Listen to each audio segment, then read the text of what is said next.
मिल सकता है ढेर सारा पैसा, इतना पैसा कि आप संभाल नहीं पाओगे। आइए जानते हैं कि कैसे आप अपने बैंक अकाउंट में पैसा रखकर ढेर सारा पैसा कमा सकते हैं। नमस्कार दोस्तों, मैं हूं समीक्षा और आप देख रहे हैं बॉस वाला का हिंदी चैनल। हम बैंक जाते हैं, अपना अकाउंट खुलवाते हैं। मैं सेविंग्स अकाउंट की बात कर रही हूँ, करंट अकाउंट की बात नहीं कर रही हूँ, ये मैं पहले बता देती हूँ। हाँ, तो शुरू करते हैं। हम जाते हैं बैंक अकाउंट, अपना अकाउंट खुलवाते हैं और वहाँ पर क्या करते हैं ना, अकाउंट खुलवाने के बाद जीरो बैलेंस से चाहे खुलवाएं, चाहे मिनिमम बैलेंस से खुलवाएं, मान लीजिए 2500 रुपये मिनिमम बैलेंस या जीरो बैलेंस से खुलवाएं। हमने अपना अकाउंट खुलवाया और हमने एक डेबिट कार्ड लिया और हम वापस चले आए। लेकिन सेविंग्स अकाउंट के साथ क्या हमको सुविधाएं मिलती है, इनके बारे में हम नहीं जानते हैं और बैंक वाले इनके बारे में हमको बताते भी नहीं है। क्यों बताएंगे भला? क्योंकि उनको पैसा देना पड़ेगा आपको। तो चलिए आज मैं आपको बताने वाली हूँ कि आपके अकाउंट में जो पैसा रखा है ना, उसको आप कैसे बढ़ा सकते हैं और उससे कैसे आप तगड़ा मुनाफा कमा सकते हैं। चलिए इस वीडियो को शुरू करते हैं।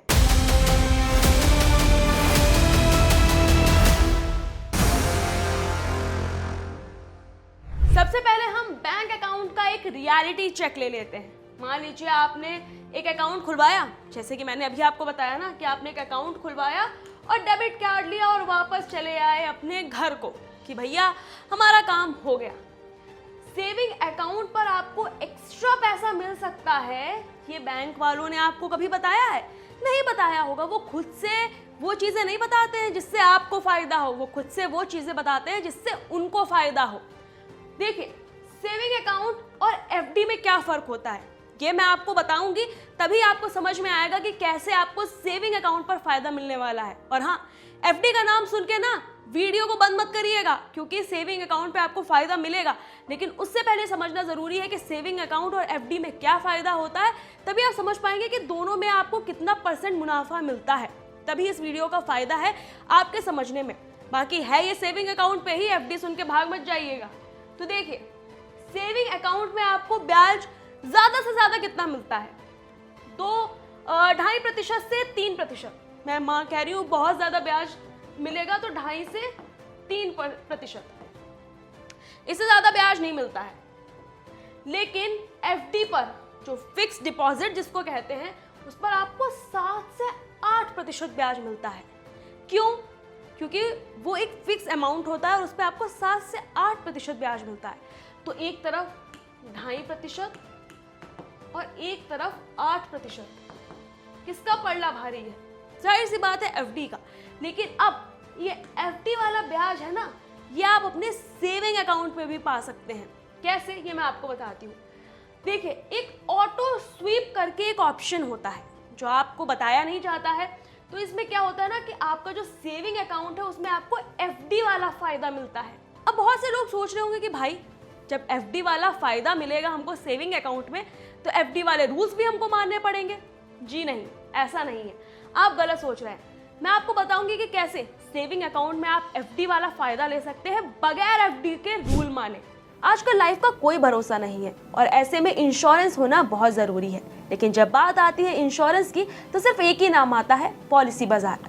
यहाँ आप ले सकते हैं अपना टर्म इंश्योरेंस, जहाँ प्रीमियम शुरू होता है बस 4 से 500 पर मंथ में। कवरेज सीधा कई करोड़ रुपए तक जाता है और साथ में 15% तक का डिस्काउंट भी है। सबसे बढ़िया बात यह है कि यहाँ जुड़े हैं इंडिया के सबसे ट्रस्टेड इंश्योरेंस पार्टनर्स। तो जब बात प्रोटेक्शन की हो तो पॉलिसी बाजार भरोसा बन जाता है। और सिर्फ टर्म इंश्योरेंस ही नहीं, यहाँ आपको मिलता है हेल्थ इंश्योरेंस भी, वो भी सिर्फ 4 से 500 रुपए पर मंथ में। इसका कवरेज भी करोड़ तक है और इसके साथ ही आप 30 मिनट में क्लेम सपोर्ट भी कर सकते हैं। इतना फास्ट, इतना इजी, यही पॉलिसी बाजार का वादा है, जहां इंश्योरेंस लेना अब सिंपल, स्मार्ट और भरोसेमंद हो चुका है। इसके साथ ही अधिक जानकारी के लिए लिंक डिस्क्रिप्शन में है, जाकर जरूर चेक करिएगा।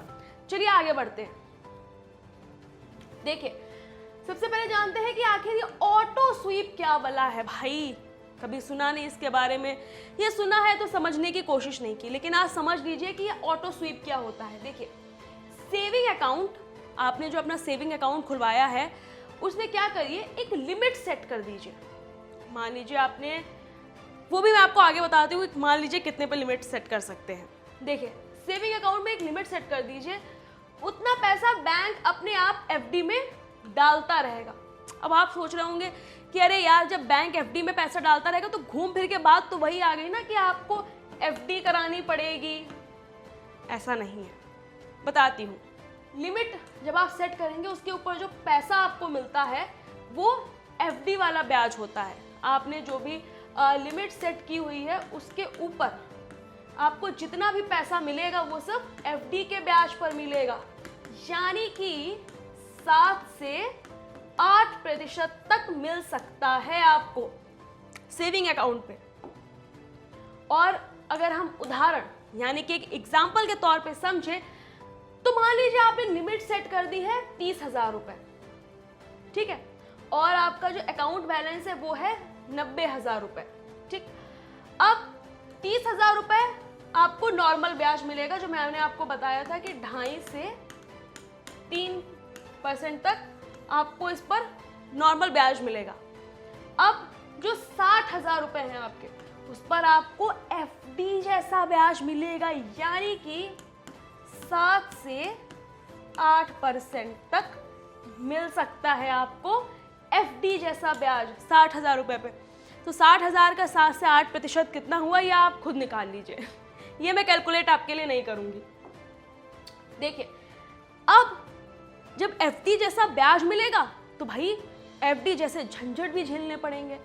जी नहीं, ऐसा नहीं है। एफडी जैसा झंझट नहीं है, कोई लॉक इन पीरियड नहीं है, यानी कि एफडी में सबसे बड़ा जो झंझट होता है वो लॉक इन पीरियड का होता है कि 1 साल की एफडी कराई, 5 साल की, 10 साल की, 15, 20, 25, 50, तो एक लॉक इन पीरियड होता है एफडी का। लेकिन इसमें कोई लॉकिंग पीरियड नहीं है, कोई बाउंडेशन नहीं है कि आपको ये 1 साल तक चलाना है, 5 साल तक चलाना है, 10 साल तक चलाना है, 15 साल तक चलाना है, एफडी मैच्योर हो जाए तब तक चलाना है, ऐसा नहीं करना है। एफडी वाला इंतजार नहीं करना है भाई, जैसे कि कोई लॉक इन पीरियड नहीं है।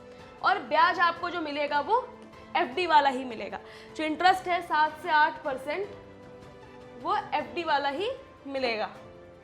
इसके अलावा सबसे बड़ा सवाल कि चालू कैसे करें। पूरी बात तो मैंने बता दी आपको कि सेविंग अकाउंट पे कितना मिलता है, एफडी पर कितना मिलता है, दोनों में फ़र्क क्या है। और इसी के साथ एफडी जितना लॉक इन पीरियड नहीं है, सबसे बड़ी बात तो इसमें आपको ये मिल रही है। तो इसको चालू कैसे करना है वो भी मैं आपको बताती हूँ। देखिए, अपने बैंक में जाइए और उनसे कहिए कि मेरे अकाउंट पर ऑटो स्वीप, ये चाहे तो आप कहीं लिख लीजिए या स्क्रीनशॉट ले लीजिए, ऑटो स्वीप, ये ऑटो स्वीप ये ऑप्शन है, और इसको जो है आपकी सेविंग अकाउंट में इनेबल कर दें, ऑन कर दें और एक लिमिट सेट कर दें। आप उनको लिमिट बता दीजिए कि आप 20,000 के ऊपर जो भी पैसा जाएगा आप उस पर एफडी का इंटरेस्ट चाहते हैं, 30, 40 जितना भी आपको चाहिए हो। तो उससे क्या होगा कि आपको एफडी यानी कि फिक्स डिपॉजिट वाला इंटरेस्ट मिलने लगेगा और आपको फ़ायदा एफडी वाला मिलेगा, लेकिन आपको जो प्रोसेस है वो एफडी वाला नहीं करना पड़ेगा। इसके बाद मैं आपको सबसे महत्वपूर्ण जानकारी देना चाहती हूँ कि बैंक से सही जानकारी ले लीजिएगा। जी हाँ, डिफरेंट बैंक होते हैं, उनके डिफरेंट इंटरेस्ट होते हैं, उनका प्रोसेस डिफरेंट होता है, उनकी जो भी गाइडलाइंस होती हैं वो डिफरेंट होती हैं। तो मैं हर बैंक का आपको समराइज़ करके नहीं बता रही हूँ, मैं आपको सिर्फ एक जानकारी दे रही हूँ। लेकिन आप जिस भी बैंक में आपका खाता हो या खुलवाने जा रहे हो तो इसके बारे में A to Z उनके पर्टिकुलर बैंक के क्या रूल्स हैं ये अच्छे से समझ लीजिएगा। उसके बाद ही इस ऑप्शन को आप चाहे तो चूज़ करिएगा, चाहे तो ना चूज़ करिएगा, ये आपके ऊपर है। लेकिन मैंने आपको एक ऐसा तरीका बताया है कि कैसे अपने सेविंग अकाउंट में भी पैसा रखकर पैसा बना सकते हैं। ये एक स्मार्ट तरीका है, आप चाहे तो इस स्मार्ट तरीके को चुन सकते हैं। तो मैं उम्मीद करती हूँ कि आपको ये वीडियो ना पसंद आया होगा। अगर आपको ये वीडियो अच्छा लगा है तो लाइक करें, शेयर करें, हमारे चैनल को सब्सक्राइब करें और ये वीडियो अपने दोस्तों, परिवार वालों में सबके साथ शेयर करें ताकि वो भी घर बैठे इसका मुनाफा उठा सके। मिलती हूँ आपसे और ढेर सारी जानकारी के साथ। बने रहिए हमारे चैनल पर, हर एक चीज़ की अपडेट आपको यहाँ पर मिलती है फाइनेंस से रिलेटेड, तो उसकी भी जानकारी आपको मिलेगी। बराबर हम वीडियोस डालते रहते हैं, तो आपको ये वीडियोस हमारे अच्छे लगते हैं तो प्लीज़ अपना सपोर्ट करिए, हमारे चैनल को लाइक और सब्सक्राइब करिए और अपना कमेंट करना ज़रूर याद रखिएगा। चलिए मिलती हूँ आपसे नेक्स्ट वीडियो में, तब तक के लिए टाटा, बाय बाय और नमस्कार। बॉस वाला, बी द बॉस।